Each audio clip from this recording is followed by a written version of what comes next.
Merci. La parole est à Monsieur Jacques Kossowski.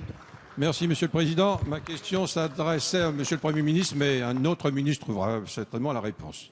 Depuis 2013, la Cour des comptes demande régulièrement que soit mis fin à la gratuité du pass Navigo pour les policiers résidant en Île-de-France.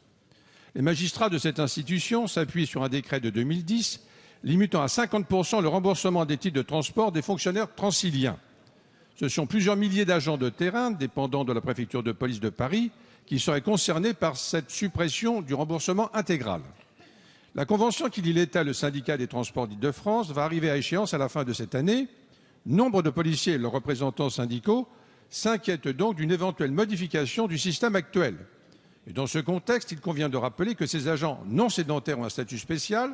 Ils sont contraints d'intervenir dans les transports lorsqu'ils constatent un délit, ce qui est un élément sécurisant pour les réseaux et les voyageurs. Et d'autre part, ils ont besoin de ce pass Navigo pour effectuer certaines de leurs missions.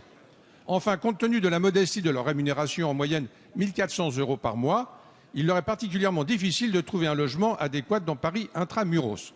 Pour ces raisons, la prise en charge complète des frais de transport paraît légitime, d'autant que le pass Navigo va connaître un dézonage s'accompagnant d'un prix unique pour tous les franciliens, voire dans certains cas la gratuité.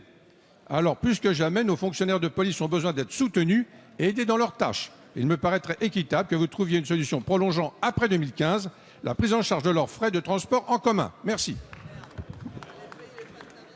La parole est à Madame Marie-Lise Lebranchu, ministre de la Décentralisation et de la Fonction publique. Merci, Monsieur le Président. Merci, Monsieur le député, d'apporter une deuxième fois dans la même séance soutien à nos fonctionnaires. Nous sommes en train de discuter avec l'ensemble des ministères sur l'accompagnement des affectations des fonctionnaires, qu'ils soient d'ailleurs policiers, gendarmes ou enseignants, parce qu'on a aussi des problèmes, surveillants de la pénitentiaire, et qui correspond à deux choses, les indemnités de résidence et effectivement les problèmes de transport.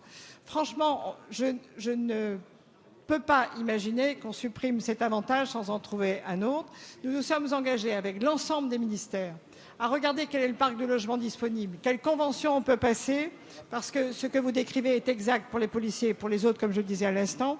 Comment on peut prendre en charge effectivement les frais de déplacement, mais honnêtement, si je suis seule dans cette négociation, j'attendrai d'abord d'avoir l'avis de mon collègue ministre de l'Intérieur. Je pense qu'il faut qu'on travaille sur l'indemnité de résidence adaptée aux lieux dans lesquels on exerce et surtout à notre parc de logement. Je connais, parce qu'on en a échangé avec Sylvia Pinel, les grandes difficultés qu'on a aujourd'hui d'affecter des logements à la fonction publique, mais pour ce qui concerne la sécurité, et l'éducation, parce que c'est un problème qui touche aussi beaucoup nos enseignants, il faut qu'on y arrive. Donc je vous fais cet engagement et je recevrai les syndicats avec plaisir. Merci Madame la Ministre.